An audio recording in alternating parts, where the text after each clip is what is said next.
What's going on, wrestling fans? If you are joining us, you are on WrestlingRumors.net. My name is Doug McDonald, the senior editor of this fine website. You are joining me in the dungeon, which means there must be a wrestling warm-up show going on right now. We will have special guest host Vince Russo, that's right, the King of Swerve, joining us very shortly. We had some technical difficulties we were trying to get worked out. He should be coming in, joining us very, very soon.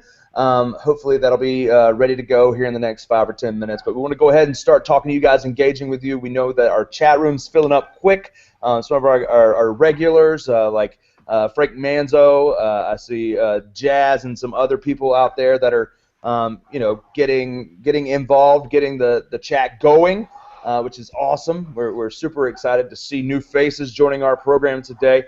I don't care if you came for Russo or not. He's going to be here shortly to talk about the main event and some other things going on with SummerSlam tonight. Obviously, it is SummerSlam, as you can see here. Goes live at 8 p.m. with the kickoff going on at 7:30. And before Russo comes on, let's just go ahead and talk about this kickoff show. Here at WrestlingRumors.net, we have a great staff of guys that like to bring you a pre-show before Raw. Every Monday night at 6:30 p.m. Eastern Standard Time, we just kick it wherever we are. We're not in our office. We're not in our designated studios and everywhere else that we work. We're coming from the house, man. We're just hanging out with you, wanting to talk about some things, wanting to get really crazy when it comes to talking about what's going to happen on the wrestling product, as you will. Every single Monday night at 6:30 p.m., we do wrestling warm-up right here on WrestlingRumors.net. And, of course, before every single pay-per-view, we go live at 6 p.m. And joining us now, the technical difficulties have been worked out. And, of course, the man of the hour, the king of swerve, if you will, is joining us, Mr. Vince Russo. Thanks for joining us, brother. It's an honor to have you on the show. Doug, you gotta walk. Yeah, you gotta hold me by the hand and walk me through this stuff, bro. I'm a 53-year-old man. You don't just give me a code to put in my browser and bingo. It's a little bit. Well, see, it's one of those things where the guy that was brokering our conversation, the guy that kind of helps out your website a good bit, should have been holding your hand through that. Exactly. Maybe it's time for both of us to get rid of him. Yeah, I think that we need to talk to him both. But thanks for joining us tonight, brother. We have tons of new viewers that are tuning in to see you, to hear what your thoughts on SummerSlam, obviously to talk about Pyro and Ballyhoo.com and all the great things you have going on. Let's talk first, right out the chute. Let us know what's going on with Pyro and Ballyhoo.com. You have some crazy stuff going on with your VIP section, which I'm already a part of. I know some other guys like Frank Manzo, some guys that are good friends of ours that are in the chat room on our website right now watching this show. They're big fans of Pyro and Ballyhoo already. They're already VIPs. But for those that aren't, how can we sign up for VIP? And what's going on with this Knockout Cancer deal? Yeah, we have a real push going on till midnight tonight, and I'm really trying to get everybody as involved as I can. Friday night I did a chat with a group called New Legacy Inc. and these guys were putting on a 24-hour marathon to raise money for cancer, and I became a part of that, and I hit it off really well with these guys. I had never met them before, so I basically told them what I was going to do was all day today, till 12 o'clock midnight, if you become a VIP member of pyroandballyhoo.com, it's only $3.99 for a month. You get grandfathered in at that price, but everybody that joins from now till 12 o'clock tonight, all the money is going to be donated towards the cure for cancer. So, That's awesome. we have about, 6 to 8 hours left, depending on where you are. And like I said, for $3.99, you become a VIP member. You're grandfathered in at that price. All of the proceeds go to cancer. That's awesome. And when you're a VIP, you get access to some really cool podcasts. If you guys haven't checked those out, you need to. Disco Inferno was very awesome. Obviously, Ed Ferreira was great, and Medusa's was very entertaining, to say the least. I thought that one was pretty awesome. I did one. I actually did one today with Mike Sanders. Nice. And the reason why I picked Sanders is because, first of all, I mean, he's a great friend of mine. Second of all, I think he was an unbelievable talent. Third of all, I knew Mike Sanders would be absolutely honest and not afraid to say anything. So let me just make it perfectly clear right now. When you listen to Mike Sanders on Wednesday, they were his comments and not mine. Let me make it perfectly clear because he definitely is going to ruffle some feathers when that comes up on Wednesday. Well, that's awesome, man. I'm excited to hear that. Who else do you have on the schedule on the kiosk? I think next week we have Matt Morgan coming up. Awesome. I believe we have Tara coming up. Lisa Marie. I've been talking to the last couple of days. Been talking to Sean Waltman. You know, hope to get him on soon. And I'm also branching out to other areas. You know, outside of wrestling. So we're gonna have a lot of really cool guests down the line. That's cool. And for those of you that have not been to Pyro and Ballyhoo, man, and it sounds like we're just putting this site over because we are. It's awesome. It's one of those. You get a really nice insight into not only Vince, but there's some other guys we know. I mean, a friend of ours, Mike Killam, writes, you know, for movie reviews and stuff. I mean, this is a really cool site where you get not only the side of wrestling. Actually, wrestling is not the focal point. It's Vince talking about anything and everything that he is involved in, and his viewpoints on, of course, his obsession with Rihanna and some other things. Wrestling becomes the vocal point when I get pissed off, right. So let's make that clear. That's true, and let's go ahead. Let's talk about some wrestling because I mean we know that's going on here shortly in an hour. The kickoff show starts. Of course, that's on the WWE Network, which costs significantly more than Pyro and Ballyhoo's VIP access, which I think is $9.99 if you haven't heard it 90,000 freaking times over the last 6 weeks. And of course, there's so many other various forms of ways that you can pay for the network now that they haven't really talked about. It's all been about $9.99. And of course, we have the kickoff show with Cesaro, with RVD. And then we have the rest of the card coming up starting at 8 p.m. I want to go right to the main event. There was a piece that you wrote on Pyro and Ballyhoo this week that got really good reception, mainly because I think just about everyone that read it agreed and said, okay, you know what, Vince still has his finger on the pulse. This Vince, the Vince that's on our show tonight, has his finger on the pulse of what fans would rather see. And that's Swerve. That's a mix-up. That's keeping it fresh. That's, as you would put it, let's blow it up. It's one of those things where if you haven't read that piece, Vince, I'm going to let you kind of share a little bit of what you put in that column on pyroandballyhoo.com about the main event and how you would have, written this thing out, how you would have booked this match. Well, Doug, let me first say, and I see there's a couple of, guys on here, their mugs keep flashing on, don't get me wrong, not the best looking guys in the world, but let me make one thing perfectly clear. Doug, like you, look at this Christopher, he leaves a little something to be desired. Anyway, listen, Doug, let me make one thing. And listen, I don't know what John Alba's clapping about. I mean, he's not exactly a looker either. And put the Poindexter looking dude back up there. What is this kid? 11 years old? Anyway, listen, Doug, I want to make one thing perfectly clear. Right now where I sit, I'm a wrestling fan just like you guys. I'm not working for a major company anymore, thank God. So like I sit back and I'm watching just like you guys, and I got caught up in Cena's interview this past Monday. I thought, listen, everybody on the internet rips Cena. You're not going to get me to rip John Cena. It's not John Cena's fault they don't turn the guy heel.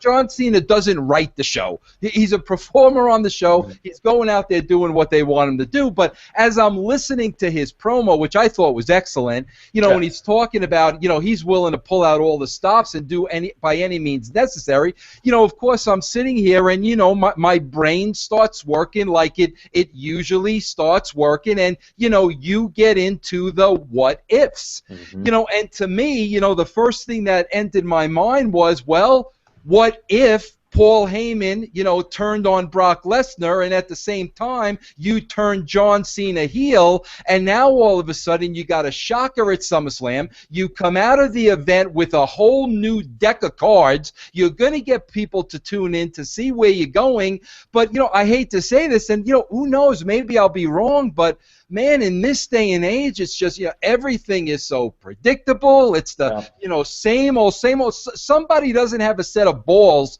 to set the wrestling world, on its head. I don't know why. I don't know if it's because if they do something that severe, they don't know where to go with it. I don't know what it is, but man, as a wrestling fan, it just bores me to tears, sitting here every Monday night and knowing everything that's going to happen.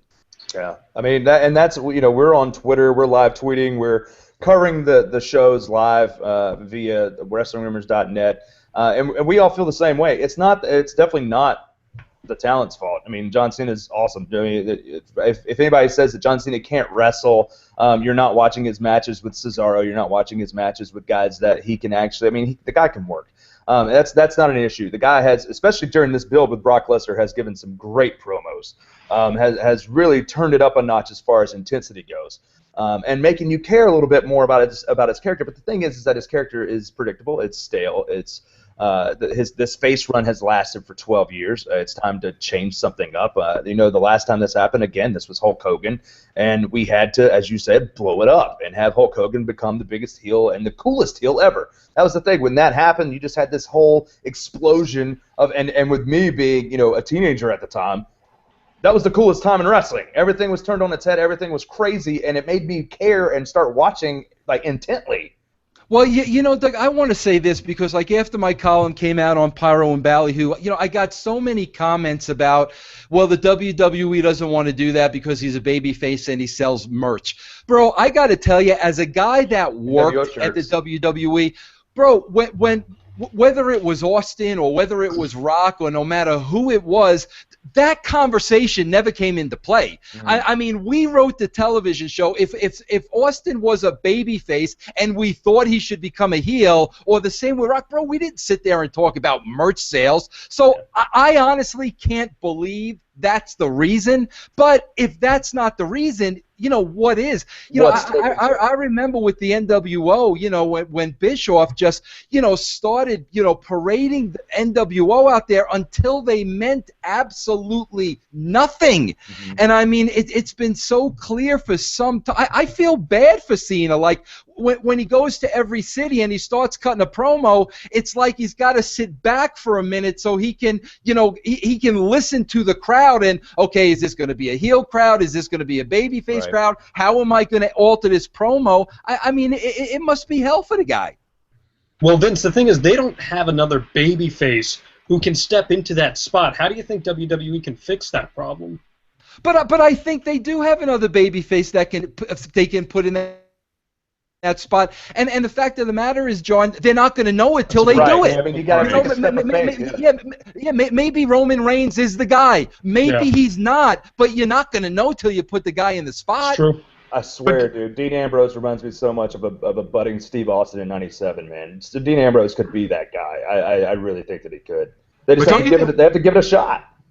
That's exactly, but what it comes down to, Doug, again, it's like, bro, I don't know if it's because they're a public company now and there's a board of directors. I wasn't there for all that jazz, but it's like, my God, they're afraid to take a chance. Wrestling's all about taking chances. Otherwise, you're going to have the same audience every week. You're never going to grow it, and people are just going to get tired of it. And it's a form of entertainment. I mean, you look at it. I mean, titles don't really matter. Outside of just proving who they believe is the guy at the time to be the top of the industry, or at least the top of their promotion. And it's one of those things where tonight people are talking about, well, Brock Lesnar can't win. If he wins, then he's the champion for a month maybe, and then they've got to take the title off of him to wait, so he's not holding on to it and not appearing on TV. Do you agree with that, or do you think, why does it matter? Well, I mean, again, if I'm writing the story over there, first of all, I would do exactly what I laid out. I mean, there's no question in my mind. 99.9% of a chance they're not going to do that. I mean, I'd be shocked if they did.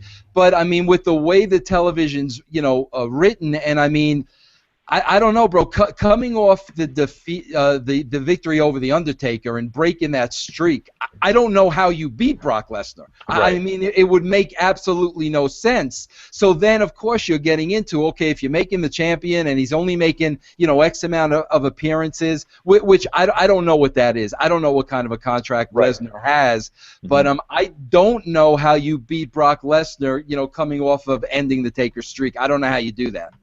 And if I'm not, and this is just from me being a writer standpoint as well, and we're gonna all, I want to hear from the other mugs that you see on the bottom of the screen, Vince. The guys that are watching this on WrestlingRumors.net obviously only see the people in the big screen.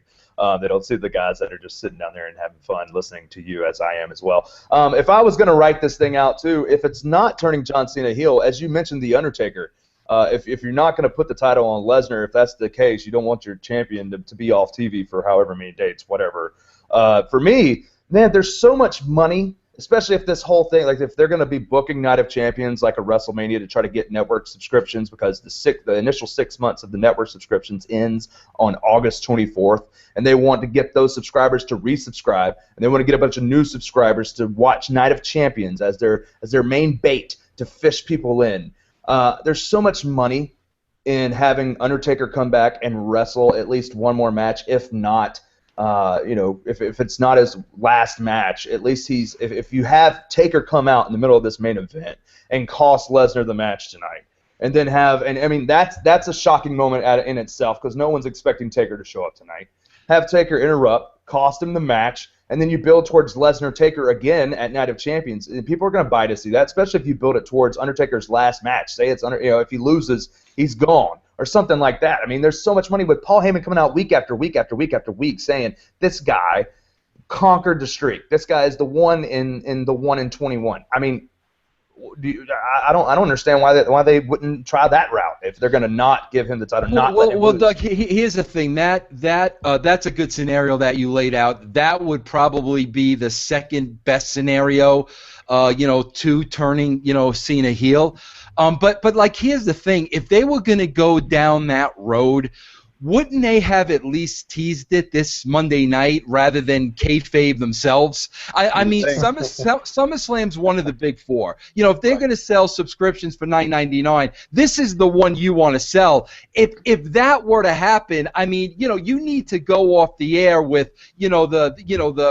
the bells. I mean, you need to give some kind of a hint. I mean, if they do that, I'll love that. I think that'll be great. But I also think that the rest of the build was so weak that a lot of people might not tune in, and a lot of people may miss that. Well, John, actually, Walter, we've heard John talk. Walter, how would you book this angle going forward? I mean, you know that tonight one of these guys is winning, one of these guys is walking out as the loser. We obviously think that Lesnar can't be that guy because of the streak ending. Well, how would you do this thing? See, I like the idea of Brock Lesnar winning the title tonight, and I think that was the plan all along, whether Daniel Bryan was healthy enough to compete at SummerSlam or not. Now it's John Cena. I think Lesnar walks away with the title no matter what. But moving forward, I think they're kind of in a rough spot because we don't know for sure what exactly Lesnar's dates are. He might only be working pay-per-views from here on out. And I don't think if he wins the title, you could take it off of him anytime soon, just because I think you're still kind of milking the nostalgia of him beating Undertaker at WrestleMania, and you kind of want to continue building him as this dominant force. I always like the idea of him going into WrestleMania as champion, possibly defending against Roman Reigns, but the question now is, how can you get away with him going into March or April, whenever WrestleMania 31 is, as the champion? And I think you can kind of do what they do in the UFC. Only have Lesnar appear on the Monday Night Raw heading into each and every pay-per-view, and that way you can kind of bring some importance, some prestige back to the belt, because those are the only places you're going to see the belt and the champion on the pay-per-views, and that could even be a sell for the WWE Network. Well, B-Song, do you have any other kind of scenario that you would throw into this thing? I mean, I love your Taker situation, Doug, but the only problem I have with that, and just in case Cena somehow does come out with the title, if Cena wins and Lesnar doesn't get a rematch, there's literally nobody out there that you can throw in a WWE Championship match so quickly, because all your main event guys are already tied in the feuds, and I really think you have to have Lesnar walk away with the title. And like Walter said, getting him off of it is definitely going to be the biggest problem or challenge down the road. Tied in a feud. If you count the Chris Jericho Bray Wyatt feud as a feud right now, that's ridiculous. Because I would put Bray Wyatt in there in a heartbeat. John, who do you think? What do you think? What do you think is the best way to write this thing out? I play it on a month-by-month basis as well, and this is a great point that has been brought up already, is that if there has ever been a time for you to have a part-time champion, now's the time, because there's this guy named Paul Heyman out there. It's like what Don King used to do with boxing. There's all these options when you have these big-time promoters, these talkers, these loudmouths that allow you to be reminded that the title is still there, that the champion is still relevant, even if they're not actually there. And I mean, that's what Paul Heyman is there to do. You could have a feud with Paul Heyman and Heyman never having to step into a ring. But I think Vince hit on this in his column. It's one of those things where Heyman's great. Heyman may be the best talker in the business currently. I mean, he's always been such a great orator. But one of the things for me is he's so repetitive right now. They have him almost fettered and chained to these the same copycat promos each week, and they're always great, but it's always around the same thing. And for me, and Vince, I'd like to hear your thoughts on this. What would you do with Lesnar and with Heyman moving forward if Lesnar does walk away with the title tonight? Well, I think, yeah, I mean, you know what? I get so nervous with the internet wrestling community. God forbid you say one bad thing about Paul Heyman.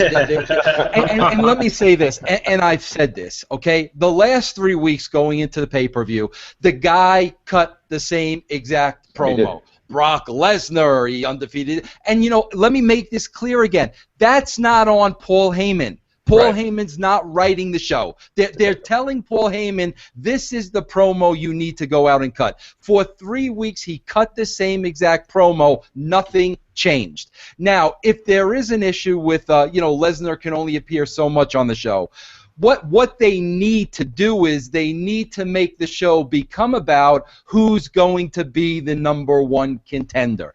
And it's as simple as Lesnar coming out and saying, go to the old school, Brock only has to defend the title once a month. Go down that road, let Heyman say, you know what, the champ's going to be at home working out, waiting for his next victim, yada, yada, yada. You can never see Heyman for the next month. It doesn't matter. At that point, if they are restricted with his dates, now the story has to become about who is going to get the next shot at Lesnar. And, you can have vignettes of Lesnar training out, training, the whole 9 yards, but now the story needs to be everybody else. And who would you book in that? Who would you put in that spot? If you're looking at a next guy, not a John Cena, who would you say is the next guy to put in that main event spot to go against Lesnar? I got to tell you, and I'm a character-driven guy, and 90% of the people will tell you Roman Reigns. That's what they'll tell you. Listen, I like Roman Reigns. Something just tells me he's just not ready yet. Mm-hmm. Bro, I would put Bray Wyatt in that spot in a second. Because let me tell you something.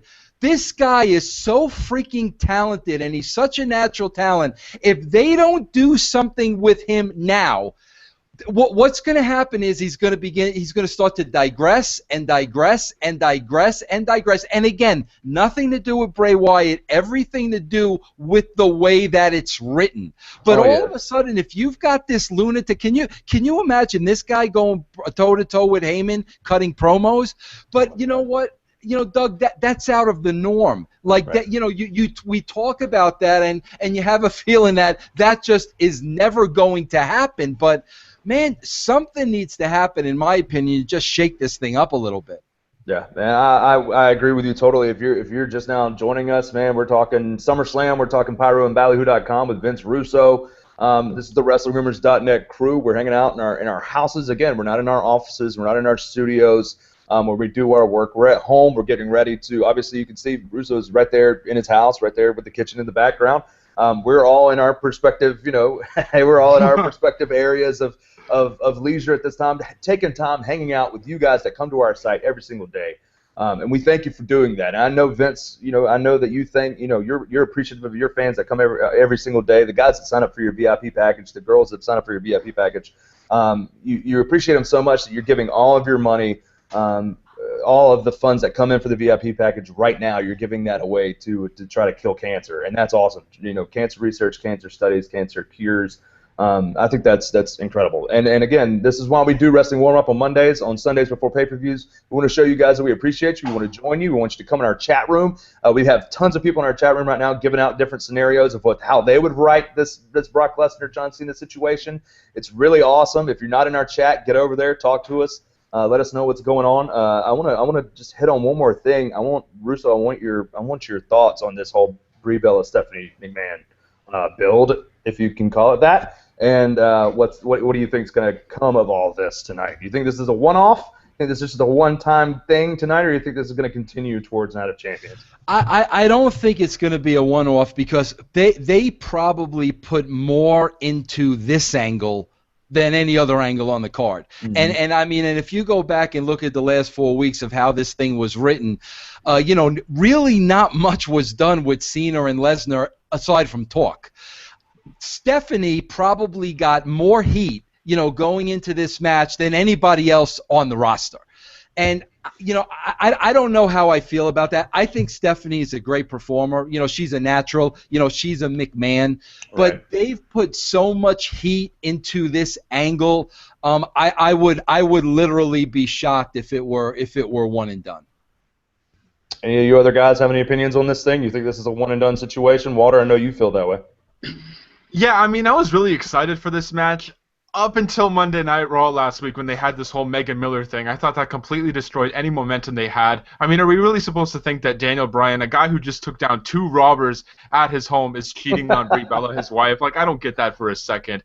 But as far as the match is concerned, I hope it's a one-off because I'm not exactly expecting a classic between these two. Stephanie McMahon hasn't wrestled since 2003, I believe. We've seen the workout vignettes. I mean, she's in tremendous shape, and hopefully she can get something out of Brie Bella. But this is a one-off thing. Hopefully, maybe we see a Daniel Bryan appearance. Who knows? But I have Brie Bella emerging victorious. And then, John, you have Stephanie McMahon. You have not changed that. So no, what? I have Brie Bella. You have Brie Bella. But you're thinking Steph gets the victory here. I'm still stuck on it because the one thing that Vince McMahon was always so good at, and it was what so many other wrestling promoters couldn't do, is that Vince could talk the trash and then he could step in the ring and take the beating from the babyface like he needed to. I was even watching back St. Valentine's Day Massacre today from '99 where he gets in that big cage match with Stone Cold when the big heel authority figure can get in and actually take the beat down. And that's what I was thinking today with Stephanie McMahon. You're seeing that play out. They teased the yes lock from Brie. That's how I envisioned this match ending. But at the same time, I could just see some dastardly way with Triple H throwing up some yes signs with Stephanie having just pedigreed Brie straight into the mat. But I'll stick with Brie for the sake of sticking with my gut. And I don't know, and I think the other match that we really want to focus on is the Ambrose and Seth Rollins lumberjack match. It's been a while since we've seen a lumberjack match, and I can honestly say, in the last 20 years of watching wrestling, being a wrestling fan, and actually learning how to take bumps, doing some writing for wrestling promotions and all this kind of stuff that I've done, I don't know of a lumberjack match that I've gone back and watched again. I don't know of a lumberjack match that I've been super excited to, outside of being a part of it. I don't think I've ever been super excited about a lumberjack match. And I'm really just excited to see these two go at it. They're two great talents in the ring. They have an amazing, outside of the heat that's been on Stephanie McMahon, outside of the oratory skills of John Cena and Paul Heyman and how well they've been talking on TV, I seriously think Dean Ambrose is the emerging star out of the Shield right now. I think this guy has the in-ring talent, the way that he's so old school in the way that he the psychology, the way he tells stories in the ring. I mean, again, the way he pulled that off with Alberto Del Rio the last week, where he couldn't hit his finisher with his hurt shoulder. He had to switch arms, and when he hit it with that one, it was over. I mean, that was a great way to tell the story in the ring. A quality that some guys have lost about telling the story in the ring, making me care from bell to bell and not making me not off. One of those things that I think is great with him, obviously the angle, the beat the clock challenge, where Ambrose is on the outside and just being incredibly charismatic and stealing the show and having the best segment of that program. I really feel like this guy can explode, and the fans want him to explode. But I don't know if the lumberjack match is the best place to see this. I understand the logic because it keeps them in the ring for the most part.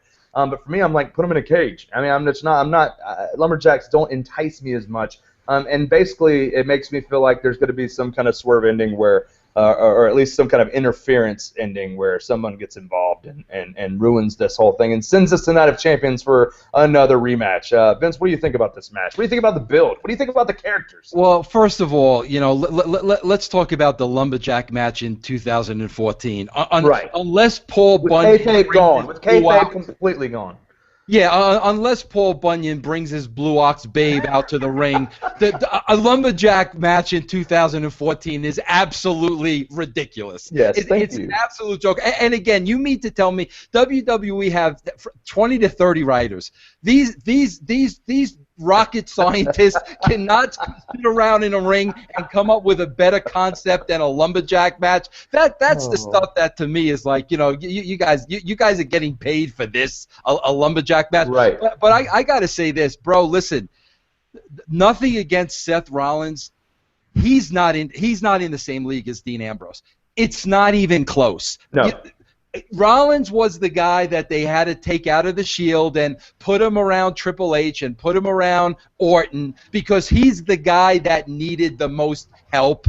This should be a no contest because Rollins is not at the level at Dean Ambrose. And I got to tell you, and I'm going to say this, I like a lot of the WWE talent. I really do. I like a lot of the talent. I like a lot of the characters. Bro, Seth Rollins is probably one of the guys that I see. I don't see too much in him. I mean, I honestly and really don't. And he should be used as nothing more tonight than Dean Ambrose eating him for lunch. If they try to put those guys at the same level, they're making a big mistake. They need to run with Ambrose. Do you think we see the Money in the Bank briefcase on the line between these two coming up? Bro, I got to ask you a question. This John character over here that I'm looking at, sitting back in the seat. Bro, is somebody massaging your feet? You guys, get back over here. I wish, man. I never look at this guy, man. I wish, man. I wish. Then the other guy, we have one guy who's got a microphone in a log cabin. And the other guy, bro, this Chris guy, not for anything. How many of you saw the original The Hills Have Eyes? Oh my God! If this guy is not the illegitimate son of... Okay, but anyway, what was the question now, Doug? Oh man! I know what the question was. At this point, he's Canadian. He is Canadian. Got that going for me. He's our resident Canadian. He's in Toronto, so the hills do have eyes, if you will. I guess so, yeah. I'm considered beautiful in Canada, by the way. I just want to point that out. Only in Canada. Obviously, you're watching Wrestling Warm Up here on WrestlingRumors.net. We're talking to Vince Russo. As long as you can hang out, man. If you need to peace out, I know that you had said you need that's to. Cool. I'll go a little bit long with you guys. I'll head out in about 10 minutes or so. Cool. Tell us some more stuff about Pyro and Ballyhoo, dude. I know it's a big thing you got going on. I know it's a passion of yours right now. Outside of that, what do you have going on? I mean, you have Pyro and Ballyhoo. What else are you doing right now? I mean, that's it. I'm treating this like a full-time job. I'm writing every single day, lining up guests. I mean, I'm doing, like 3 podcasts a week. Bro, I feel almost like newborn because I haven't had the opportunity to speak freely. And to really say, yeah, absolutely, man, to really say what I feel and really say my thing. Listen, I don't have access to grind with anybody, so you're not going to get that from me. I told you, and Doug, you hit on it too. Like, I love the WWE roster, bro. The in-ring work is freaking incredible. Yeah. What they're doing at that facility in Orlando, unbelievable. You never see a bad match on Raw. I get hot, with the writing. I get hot with, let's face it, bro, Vince McMahon signed the contract with USA TV to get 3 hours of TV. Yep. Okay, so he's getting paid a hefty sum. But at the end of the day, we the fans are the ones paying for it, because all that happens every Monday night is the show gets stretched out further and further and further with long matches, commercial breaks during matches, replays over and over again, and basically they're just trying to fill the 3 hours. We've had matches end on the app recently. Exactly. Yeah, and the whole app thing, bro. I mean, bro, let's face it. There's a lot of guys my age that are still wrestling fans. Bro, nobody's gonna go to the WWE app during a commercial break. I'm 30 it's and I don't do ridiculous. I mean, I feel the same. I feel the same exact way. I'm 30 years old and I don't go to the app. You know, that's something I don't even do.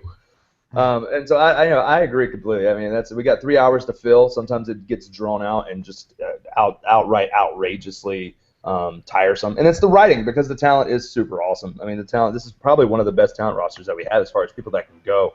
One of the guys that is probably one of the best in the ring right now, that I feel could do a lot if they would write it better, if he could actually show his charisma on screen.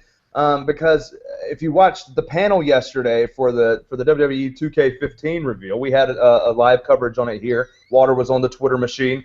B-Song was on WrestlingRumors.net covering this thing, and I tuned in and watched it when I could on YouTube. Dude, Cesaro stole the show as far as charisma goes, and the guy was he was hilarious, and you got to see part of his character. And I think his promo 3 weeks ago when he came out after he had said, "I'm not a Paul Heyman guy anymore, and I want to be part of the Authority," and then he came out and hugged Paul Heyman. Which was very weird. But he came out and he got a little bit more of his personal, his actual character outside of the ring. His actual personality came through in the promo that he had with John Cena before he went and had a great match with John Cena. And I feel like they're just writing his character so bad. He has terrible music, and it's like when it starts from the beginning. Vince, you were in the WWF at the time when.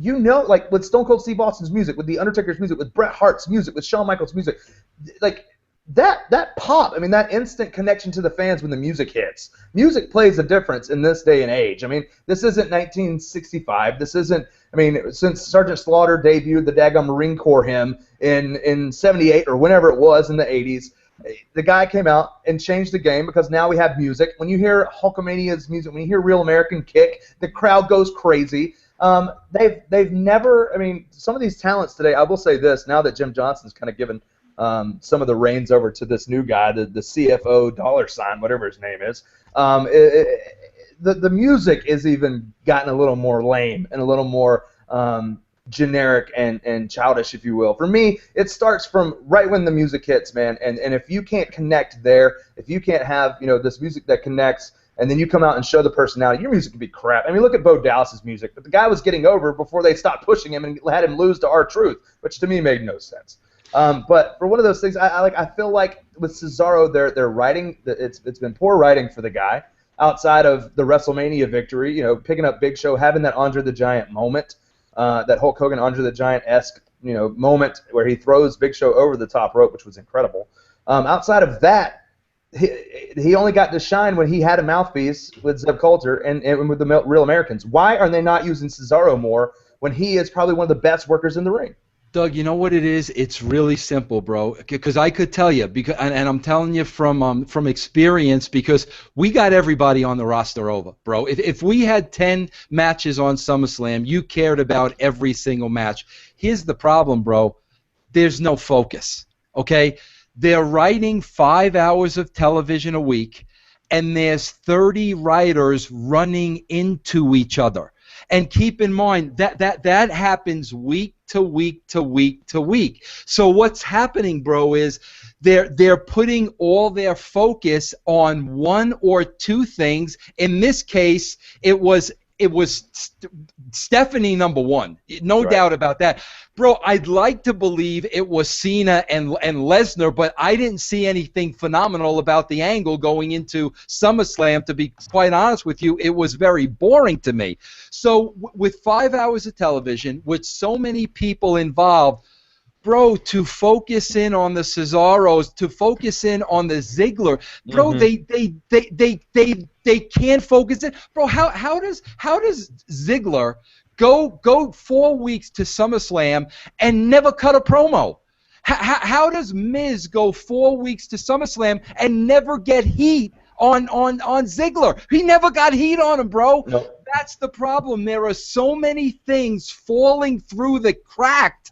And basically what the WWE is, that they're putting all the marbles on one angle. We're betting it all on this. But in the meantime, bro, everybody else is suffering from it. And the structure is horrible, bro. You know, however it is, if, you know, Triple H is writing the TV, whatever they got going there, bro, there's way too many cooks, and it doesn't allow them to focus on every single person on the roster. What do you guys think? I mean,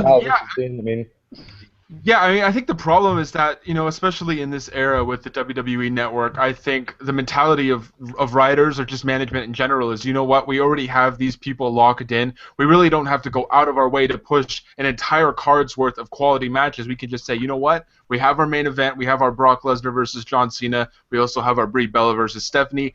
That's enough. And no matter what, you're paying for the WWE Network. You're getting the pay-per-view no matter what. Everything else, like, I'm super disappointed with the way they've built up Chris Jericho versus Bray Wyatt. As soon as Jericho came back and he had that little, you know, encounter with the entire Wyatt family, I was like, this is awesome. I saw them wrestle in NXT. This is going to be one of the better feuds on the roster right now. But I don't think it's gotten the time it deserves and the build-up it deserves. And then everything else from the bottom to the top, you know, Miz and Dolph Ziggler, like what Vince Russo said, it hasn't been booked properly. And then, you know, AJ Lee and Paige, like, it should feel more important, but it doesn't at this point. It's frustrating. Can I jump in here for a second?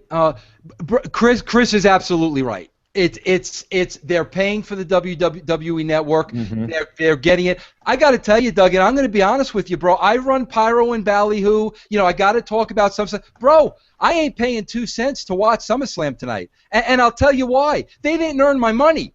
They didn't make me wait. Bro, it's like going to see a movie. You know, if they're going to charge $15 for a movie ticket, I got to really want to go see that movie. The fact of the matter is, you didn't entice me enough to put 3 hours aside and to pay you on a Sunday night to watch this show. So I will get the results. But where I think Chris is dead on, bro, the only way the fans sends that message to the WWE, stop paying for the network. I mean, and listen, I don't say that to take away business from the WWE. I say that to force them to be better, because Chris hit the nail on the head. Bro, they got your money. They don't give a crap. You're going to watch SummerSlam anyway. It doesn't matter. Bro, it's not going to matter until the fans take a stand and saying, listen, we're wrestling fans. We're watching 5 hours of programming a week. We demand better than this. Until that happens, you're going to get what you get every Monday night.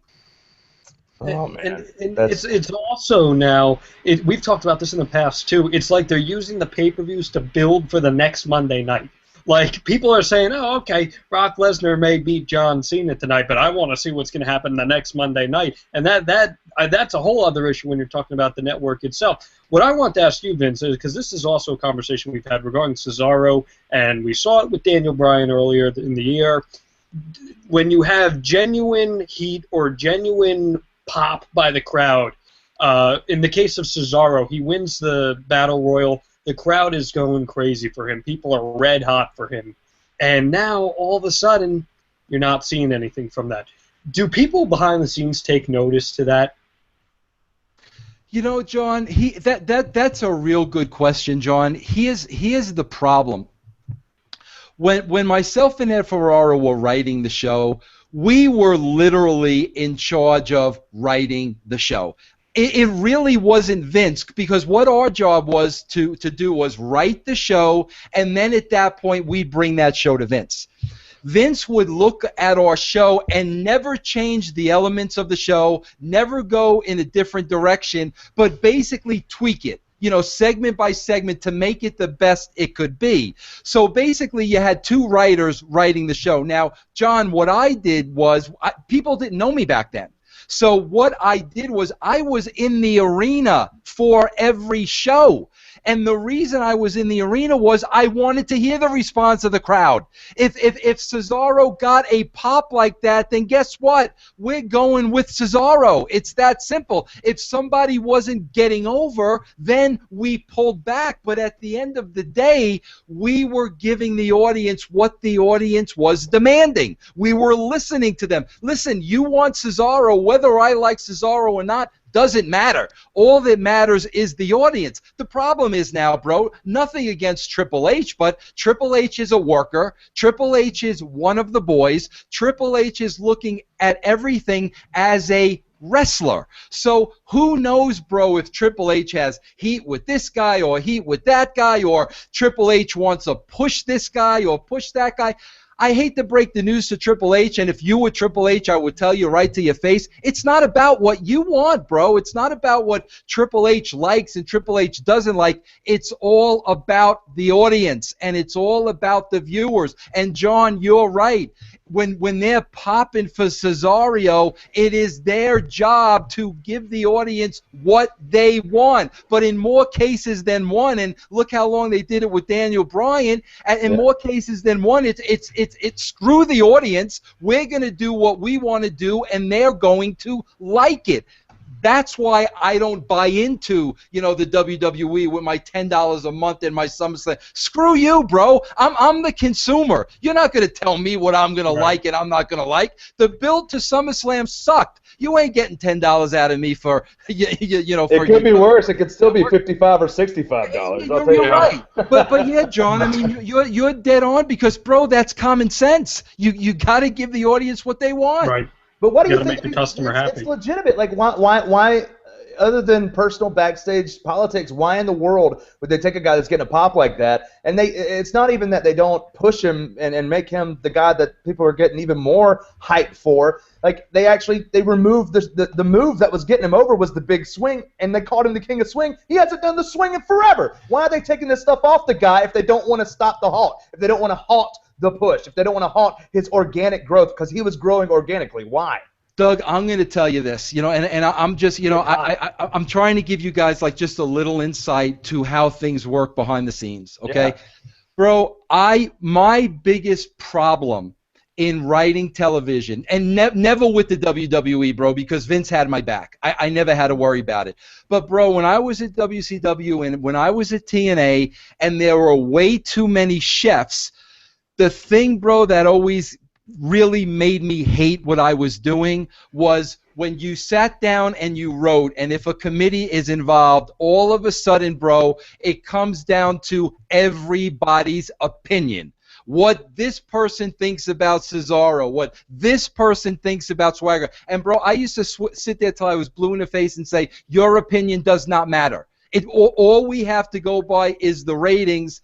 Who are they watching? Who are they not watching? Bro, I remember distinctively, I'm not going to mention names, but somebody in management, okay, had a conversation with Magnus, okay? And Magnus, bro, was talking to the guy for the first time, nervous as crap, talking to this person, couldn't look the person in the eye. Okay, bro? So after the conversation takes place and they go their separate ways, I had a conversation with this individual that that Magnus had to talk with.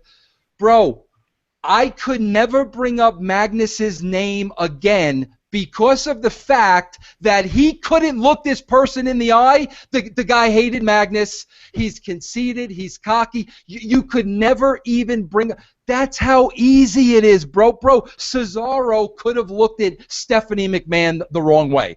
I mean, that's how things work.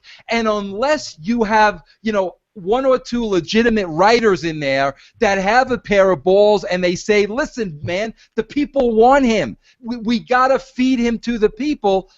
That's what's going to happen. And it could be the littlest things. And you know what? 90% of the time, the talent doesn't even know what's going on. Oh, man. And that's the thing. Thank you for that insight. Those of you that are tuning in on WrestlingRumors.net, you're listening to Vince Russo give you a 101 class on the wrestling business behind the scenes, on why people are booking people a certain way, why the scripts are being written a certain way, and this is incredible. We thank Vince for coming on. This has been a really great, awesome time. Before you get running off, we have people that are asking your opinion. What do you think about this flag match? What do you think about this whole Rusev feud? Well, first of all, first of all, I'm totally smitten with Lana. So let's start there. Dude. Yes.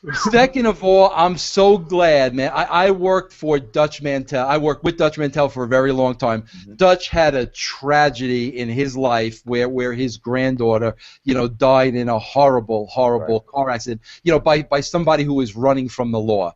I am so thrilled for Dutch. I couldn't be happier for this man. I mean, this guy is a pro through and through.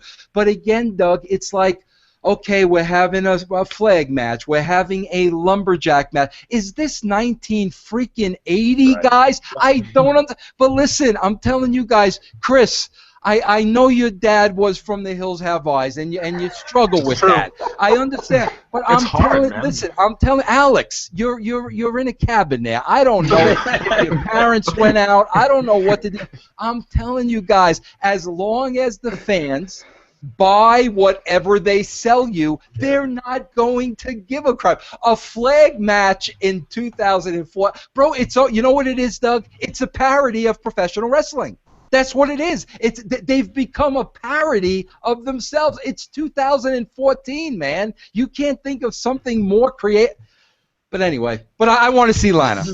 I mean, I don't think there's anybody that's not going to want to see Lana. That's probably the highlight of this feud so far. I mean, Jack Swagger's needed somebody like Dutch Mantel, like Zeb Coulter, if the casual fans that are watching us now, when Russo's talking about Dutch Mantel, he's talking about Zeb Coulter, for those that do not know.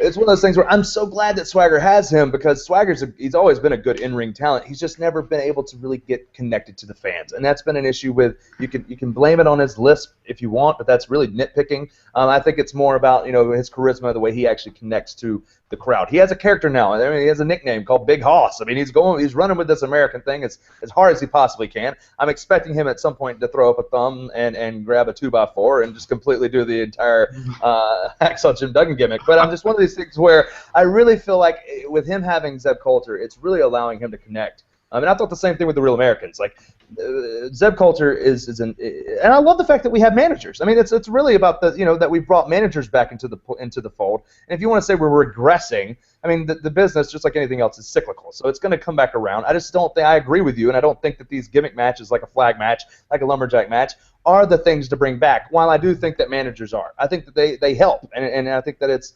I mean, one of my favorite guys of all time was Bill Moody. I mean, Paul Bearer, one of the greatest guys I ever had a chance to talk to meet, to actually have conversations with and talk about the business and the ins and the outs. I thought that he added so much. And I mean, if you look at Mark Calloway, you look at The Undertaker, and you say, how far would that gimmick have gone in its original state with Brother Love? It wouldn't have. You had to bring in Paul Bearer. And then, of course, you had Paul Bearer, who just highlighted and really just made an incredible mouthpiece for this guy. And I think Zeb's done the same thing. And I think that's given us a at least decent build in an otherwise useless feud.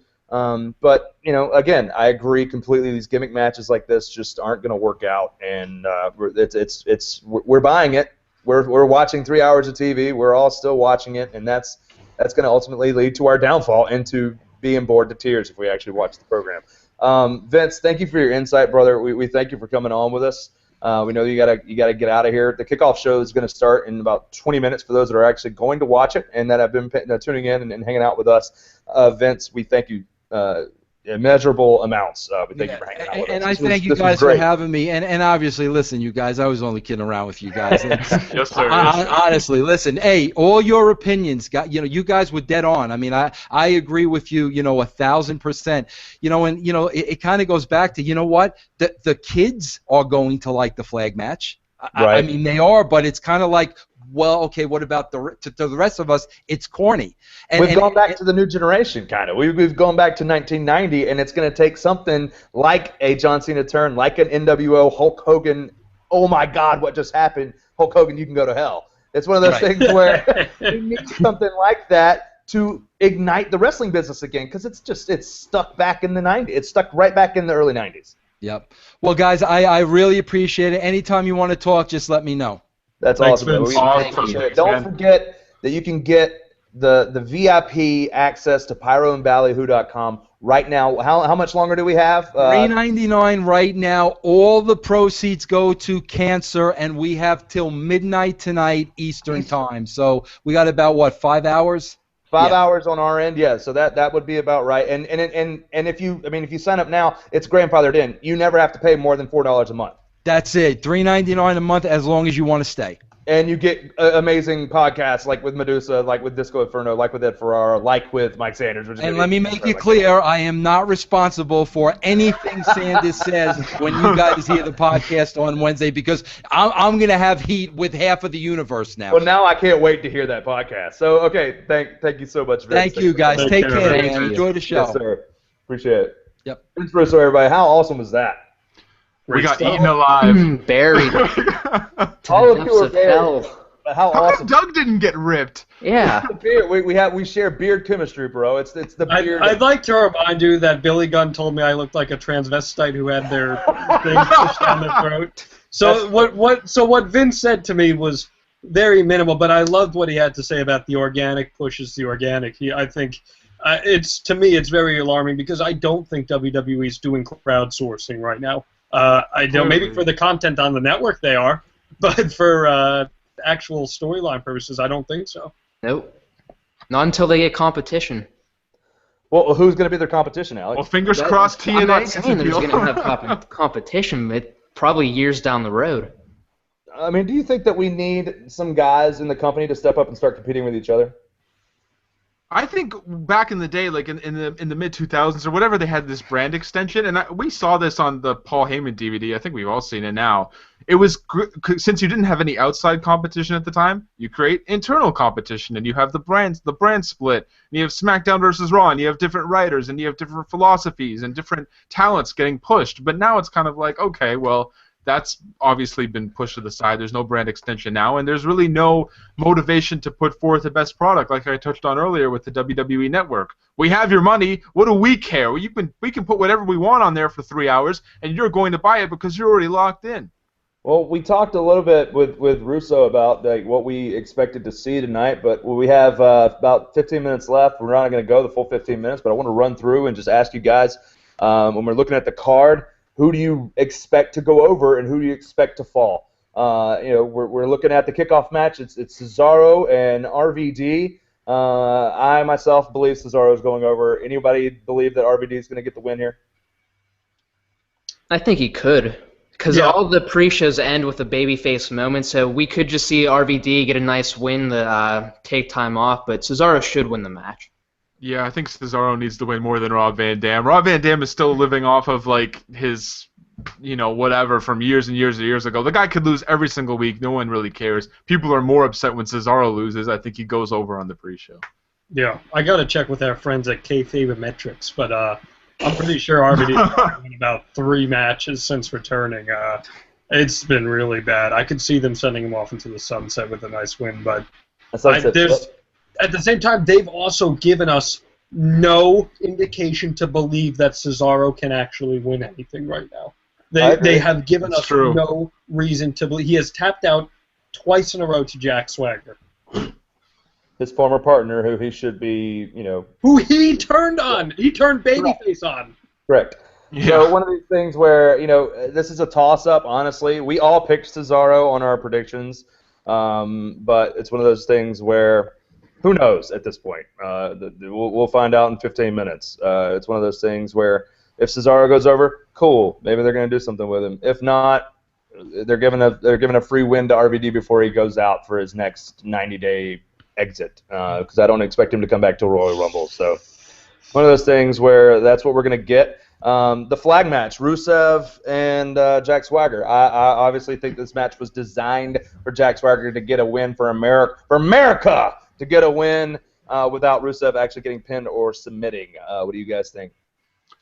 I'm hating my Jack Swagger pick right now. I think I'm torn. I'm really going with Rusev now. I mean, I wrote Jack Swagger and I'll stick with it, but I think Rusev's going to win because what a better way to continue drawing heat than for him to grab the Russian flag and to swing it around in front of all the American fans. I also think there's not really much you could do with Jack Swagger outside of this feud with Rusev, and there's already so many feuds that are going like the 3-4 month distance. I think this ends tonight. I'll tell you what, if Hulk Hogan shows up tonight back in Jack Swagger, you bet your butt that It's not happening.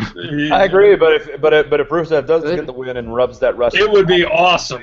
It would be awesome. It would, someone that works in TNA currently that has ties to America is going to be eligible to move on September 21st if WWE signs him because his TNA contract ends on September 21st and Night of Champions airs on September 21st. Here we go. We see a potential if Rusev continues to win and continues to be the beast, and they're going to build Night of Champions like a WrestleMania with swerves and surprises and massive matches that makes you want to watch. Could we see Kurt Angle get involved if and when he comes into the company? If and when could we see Angle finally take out Rusev with the real ankle lock, not the paid? No, look. He's doing ice bucket challenges with milk. He's healthy, okay? Yeah, but if he comes back, he's not working with Rusev. He's going to want to work with the top guys like the Triple H's and whatnot. He's not working with Rusev. I don't care if it fits with the whole patriotic theme. He's not going to go out of his way to do that.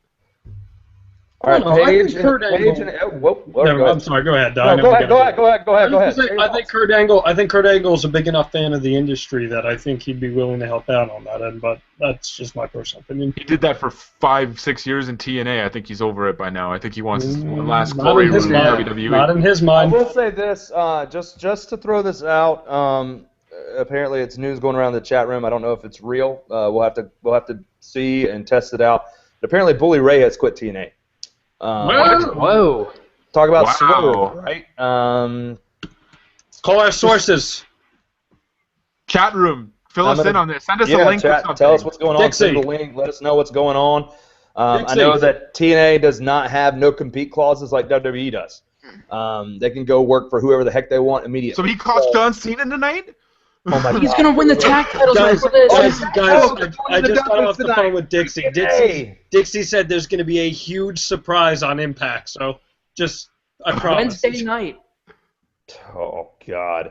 But that's cool. If we see the Dudleys come back, cool. They're one of my favorite tag teams of all time. Let's move on. Paige and AJ Lee, because that's tonight. So let's talk about that.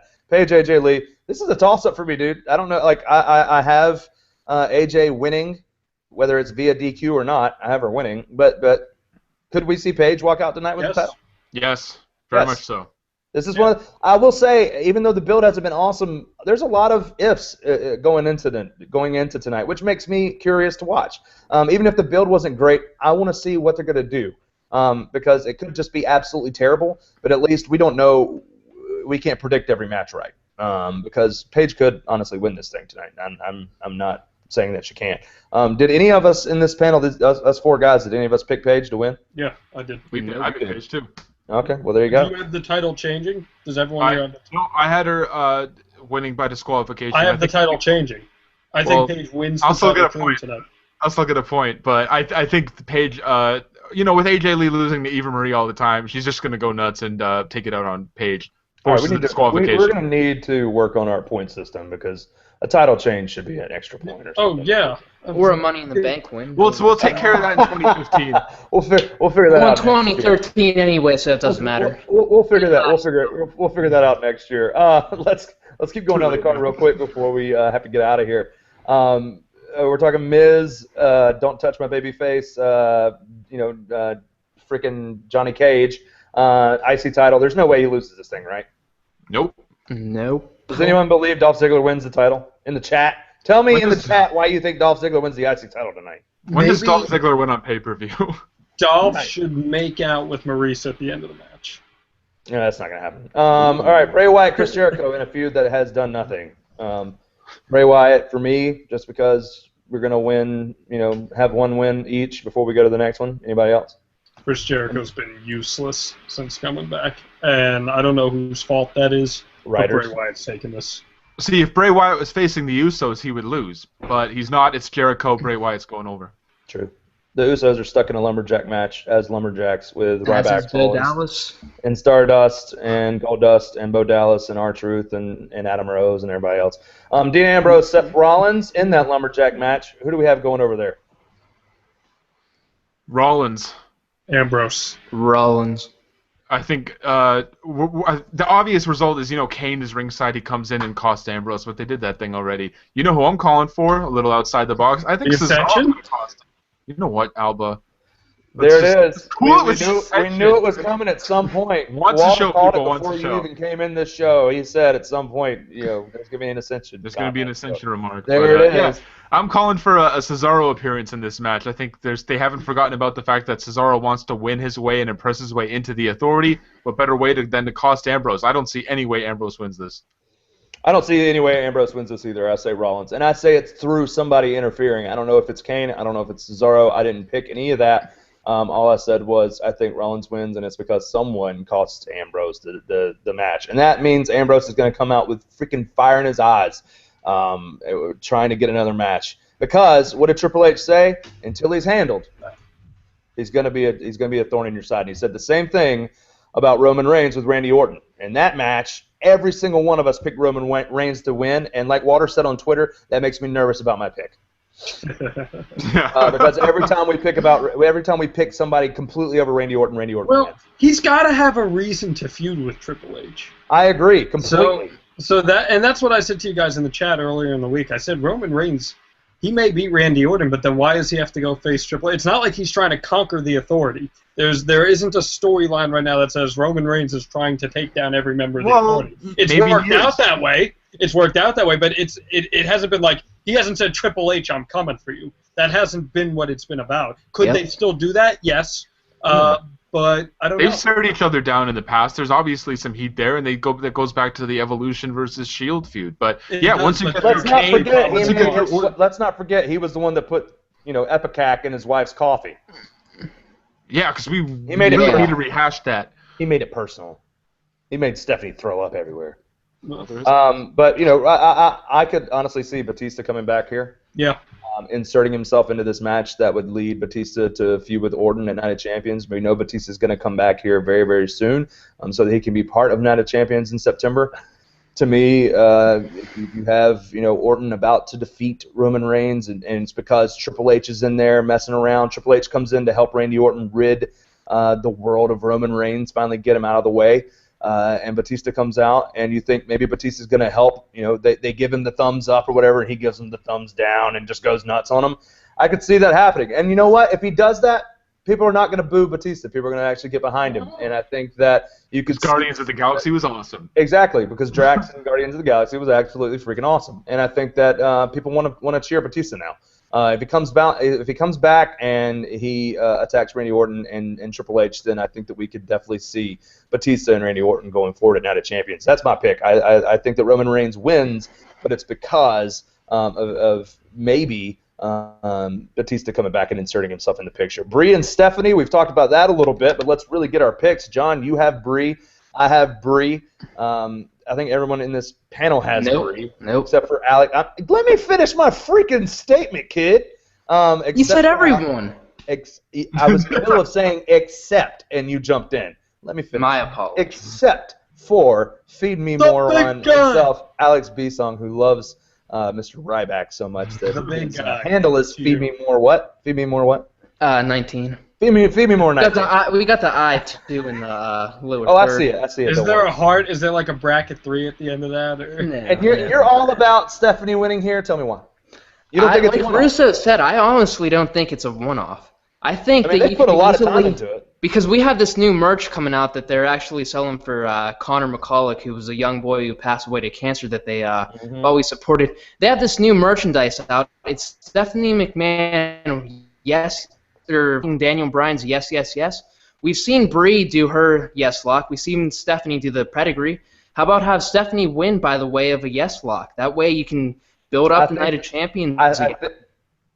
I I think a certain guy said that in our Wrestling Rumors chat yesterday. I think his name was Doug McDonald. That said that. I don't like Doug McDonald. If Stephanie does win, it might almost positively be by.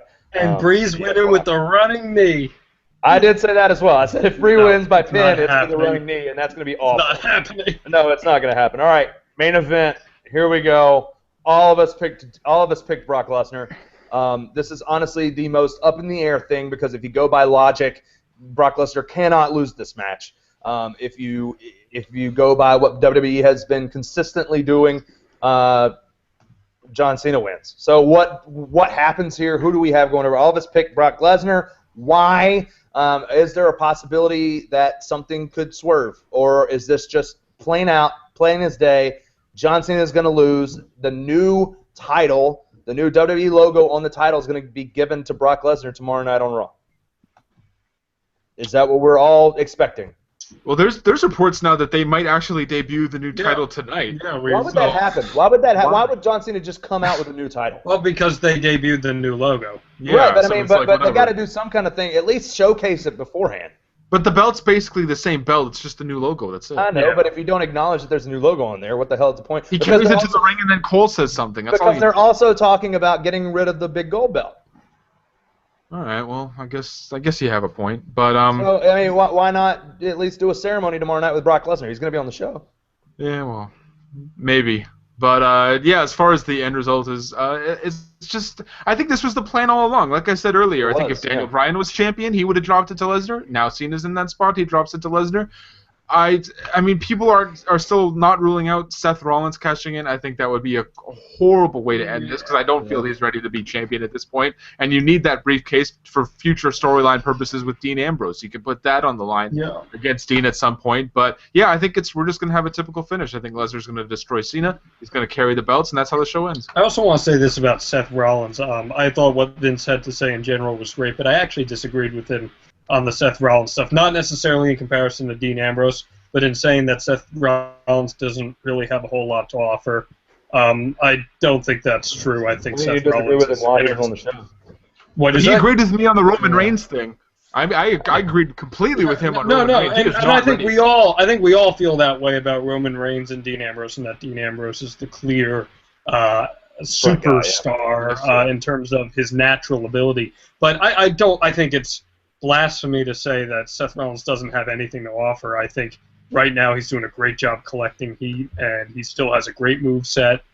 He's not the world's best talker. We've known that. We've always known that, even when he was in NXT. It's just, all three of those guys are going to play an important role. And sometimes you need a number 2 or a number 3, and there's nothing wrong with having a really good number 2 or number 3. Let me ask you guys this, though. Do you think WWE may have made a mistake by reversing the roles with Seth Rollins and Dean Ambrose? Because down to developmental, Rollins was the face and Ambrose was the heel. Yeah, I think it's working better as well. I think that Ambrose is a natural anti-hero, crazy, I mean, that's the thing. Like, if you want to compare him to Jake the Snake Roberts and Roddy Piper and Stone Cold Steve Austin, you can, because they were the anti-hero, crazy guys who were excellent on the mic, who were really good in the ring, and that were able to get over with their characters, on freaking television every single week they get over there. I think Dean Ambrose is the same way, and people, even if they booked him to be a heel, he would get over. And the problem with Ambrose is when he's a heel, if you've seen his heel work, which I know all of you have, he's a cool heel. You want to get behind him. Seth Rollins is not a cool heel. He dresses up. He's got the swag, but he's not. You're not like, man, I really want to root Seth Rollins right now. Right, and exactly what Vince said, and we've said it on this program over and over again. Vince just freaking reiterate everything that we've said about Seth Rollins. He needed to be the one to go heel so that he didn't get lost in the shuffle. So that he had something to do, so that he would be able to be a character that had some kind of worth going forward as Mr. Money in the Bank. They still chant sellout at him every single time he comes to the ring, and that's because it's working. His heel run is actually working. He's a heel when there's a lot of lost.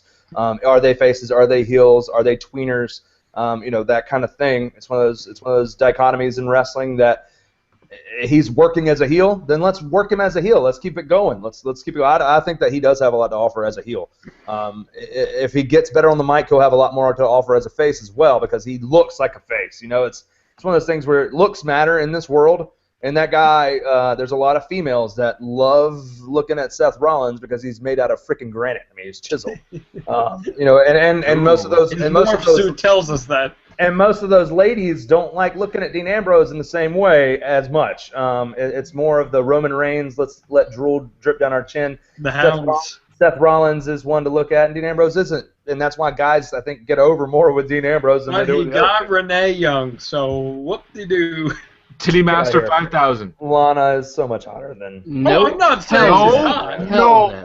Hell no. Lana is so much hotter than Renee Young. You can have Lana. I'll take the Canadian.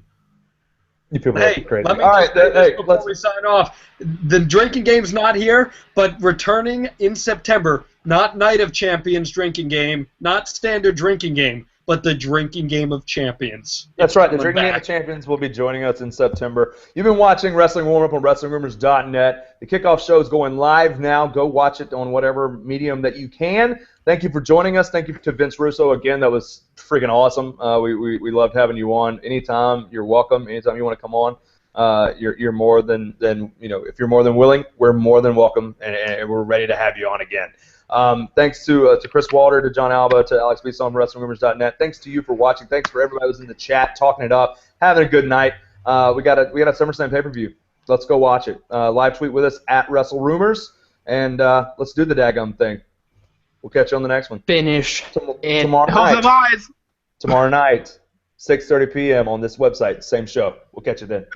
Finish it.